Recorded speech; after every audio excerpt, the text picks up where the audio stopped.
Hi friends, after long time கடைசியாக போட்ட video ஆக்சுவலாக வந்து நான் ஜூன் மாதம் ரெக்கார்ட் பண்ணுறது. ஸோ இந்த video what is the best way to handle rejections and failures. Rejections, failures, setbacks, இந்த மூணுமே நம்ம எந்த ஒரு விஷயம் பண்ணாலும், எந்த ஒரு விஷயம் புதுசாக கற்றுக்கிட்டு முடிச்சாலும் அதில் இம்ப்ரூவ்மெண்ட்டுன்றதை வந்து நம்ம கண்டுபிடிக்காத அளவுக்கு பார்த்துக்கிற ஒரு 3 டிஃபரெண்ட் திங்ஸ். செட்பேக்ஸ் வந்து நம்ம புரிஞ்சுக்கிறது, ஃபெயிலியர்ஸ் நம்ம தெரிஞ்சுக்கிறது. ஆனால் ரிஜெக்ஷன்ஸ் மித்தவங்களால நம்ம அதை வந்து அறிஞ்சிக்கிறோம். ரிஜெக்ஷன்ஸ் எப்போ வரும்னு பார்த்தீங்கன்னா, பொதுவாக நம்ம ஒரு செயல் செஞ்சு அதுக்கு எதிர்வினையாக வந்து நமக்கு தெரிந்தவங்களோ இல்லை நமக்கு அறிமுகம் இல்லாதவங்களோ இது சரிப்பட்டு வராது அப்படின்னு சொல்றாங்கன்னா அது வந்து ரிஜெக்ஷன்ஸ். ஃபெயிலியர்ஸ் நம்ம வந்து ஒரு விஷயம் பண்ணி அது நம்ம நினைச்ச அளவுக்கு வந்து ரீச் ஆகாம இருக்கலாம். இல்லை நம்ம போன வீடியோவில் நான் சொன்ன மாதிரியே வந்து வேற யார் கூடயோ நீங்க வந்து உங்களோட ரிசல்ட்ஸை வந்து கம்பேர் பண்றதுனால உங்களோட ஆக்சுவல் ரிசல்ட் வந்து மேபி நீங்க வந்து ஒரு ப்ராக்ரஸை நோக்கி போயிருக்கலாம். ஆனா டியூ டு த கம்பேரிசன் நீங்க அதை வந்து ஃபெயிலியர்னு லேபிள் பண்ணி செட்பேக். ஆப்வியஸா ஒரு ஃபெயிலியர் ஆயிடுச்சு, அதுலேருந்து நம்ம வந்து அடுத்த ஸ்டேஜ் போனோம், எப்படி வந்து இம்ப்ரூவ் பண்ணோம் அப்படின்னு நமக்கு வந்து தெரியாம இருக்கிறது வந்து செட்பேக். சரி, இந்த 3 விஷயம் இருக்கு. எப்படி இதை வந்து ஓவர் கம் பண்ணலாம்? Get comfortable with the worst case scenario. ஒரு சேயிங் இருக்கு, we suffer more in our imagination than in reality. ரியாலிட்டியில நமக்கு ஒரு விஷயம் வந்து மோசமா நடக்குதுன்னா அதை நம்ம வந்து கற்பனை பண்ணுவோம் இல்லையா, அது வந்து இன்னும் பயங்கர மோசமா இருக்கும்.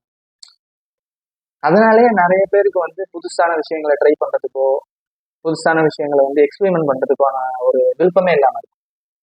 மித்தவங்க என்ன நினைப்பாங்க, மித்தவங்க என்ன இதை பத்தி யோசிப்பாங்க, இது ஒழுங்கா வரலன்னா என்ன பண்றது, இத்தனை வருஷம் நம்ம ட்ரை பண்றோம், இதுக்கப்புறமும் இது வந்து சரியா வரலன்னா என்ன பண்றது அப்படின்னு சொல்றது வந்து நம்ம இமேஜினேஷன்லேயே அது வந்து நமக்கு வந்து முட்டுக்கட்ட போடுது.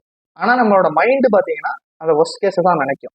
We suffer more in our imagination than in reality வந்து செனக்கா அப்படின்னு ஒரு சொன்னார். செனக்கா ஆக்சுவலி வந்து ஒரு பிலாசபர். அவர் என்ன பண்ணிட்டாங்க, ஒரு 40 வயசு இருக்கும் போது கிங் வந்து அவரை வந்து நாடு கடத்திட்டார். அப்போ வந்து அவர் பண்ணாத தப்புக்காக தான் நாடு கடத்தினார். 41 வயசுல வேற ஒரு ஐலாண்டுக்கு வந்து நாடு கடத்தியார். அந்த ஐலாண்ட்ல அவர் இருக்கும்போது என்ன பண்ணாருன்னா, இதுக்கப்புறம் இதுக்கு மேல நம்மளோட லைஃப் வந்து ஃபர்ஸ்டா போறது இல்லை, ஏன்னா எல்லாம் போயிடுச்சு, சொத்து எல்லாமே போயிடுச்சு, ஃபேமிலி எல்லாமே போயாச்சு, நம்மள்ட்ட இருக்கிறது உயிர் மட்டும்தான். இதுக்கப்புறம் இருக்கிறதுலே ஒர்ஸ்ட் கேஸ் சினாரியோ என்ன, டெத். அவரு டெத்தை வந்து அவர் வந்து இமேஜின் பண்ண ஆரம்பிச்சார். எந்த அளவுக்கு ஒர்ஸ்டான டெத் வந்து நம்ம வந்து ஃபேஸ் பண்ண போறோம் அப்படின்னு சொல்லி வந்து அவர் இமேஜின் பண்ண ஆரம்பிச்சிட்டார். இமேஜின் பண்ணி அவர் டெத்தோட he was very comfortable with death. இதை வந்து புரிஞ்சுக்கணும். ஓகே, அதுக்கு உங்களை வந்து டெத்தை இமேஜின் பண்ணிருக்கு நான் சொல்லலை. அப்புறம் என்னாச்சு, ஒரு 5 or 6 இயர்ஸ்க்கு அப்புறம் வந்து கிங் நீரோ அவர் வந்து அந்த அரசனோட பையன், அவர் வந்து அடுத்து வர்றதா இருக்கு. அவருக்கு கைடு பண்ணணும், வழிகாட்டணுன்றதுக்காண்டி வந்து திரும்பி இவரையே வந்து கூப்பிடுறாங்க செனக்கா. ஏன்னா கொஞ்சம் ஒரு இன்டெலிஜென்டான பர்சன். செனக்கா வந்து இப்போ நீரோக்காக நிறைய வந்து அவரு நிறைய ஹெல்ப் பண்றாரு. நீரோ கிங் ஆகிறாப்புல, நீரோ வரவங்க சேர்ந்து நிறைய ரிஃபார்ம்ஸ் பண்றாங்க. இவருக்கு வந்து ஒரு நல்ல பொசிஷனுக்கு வந்துட்டார் கவர்மெண்ட்ல.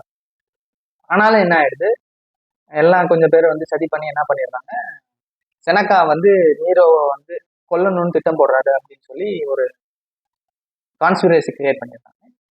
செனக்காவுக்கு வந்து டெத் இது பண்ணிடுறாங்க. அவர் இத்தனை வருஷம் வந்து அவர் இமேஜின் பண்ணியிருக்காருல, இந்த மாதிரி வந்து நம்மளோட ஒர்ஸ்ட் டெத் இப்படிதான் இருக்கும் அப்படின்னு.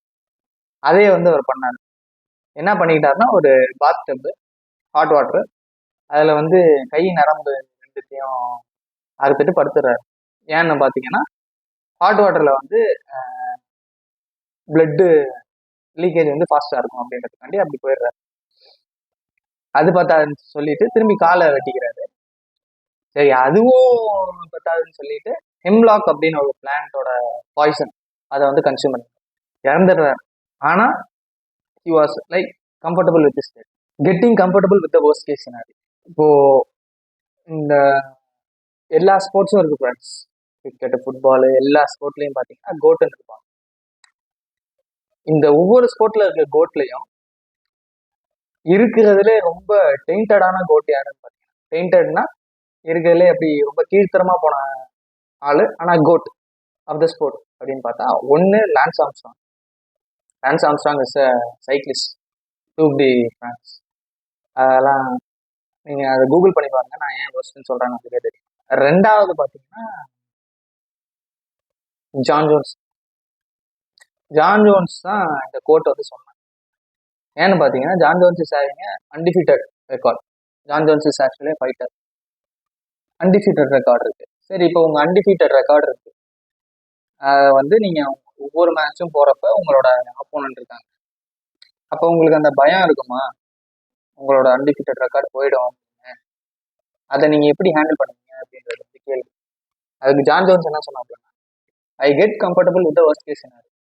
இருக்கிறதுலே வர்ஸ்ட் கேஸ் சினாரியோ என்ன, அவன் என்ன நாக் அவுட் பண்ணுவான், இல்லை அவன் என்னை சப்மிட் பண்ணி என்னை வந்து அன்கான்சியஸ் நிலைமைக்கு கொண்டு போவான், அவ்வளோதான். அதுக்கு மேலே என்ன இருக்கு, I just get comfortable with that worst case scenario. இது வந்து ஜான் ஜோன்ஸ் சொன்னார். நம்ம லைஃப்லயே நம்ம எடுத்துக்கலாமே, ஒவ்வொரு புதுசா ஒரு விஷயம் நம்ம வந்து ட்ரை பண்ண போறோம், இந்த வேண்டாத நம்ம சுத்தி இருப்பாங்க சில லெக் புல்லர்ஸ், அவங்க சொல்ற பேச்சை கேட்டு நம்ம வந்து நிறைய வந்து பண்ணாம நம்ம விட்டுருப்போம்.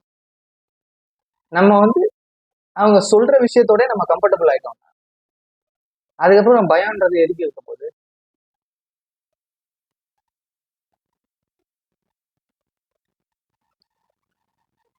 ட்ரேடு பண்ண போறோம், லாஸ் ஆயிடுச்சுன்னா என்ன பண்ணுங்க, ஆமா ட்ரேடு பண்ணா லாஸுக்கு வந்து அப்பப்போ ஆகதான் செய்யும்.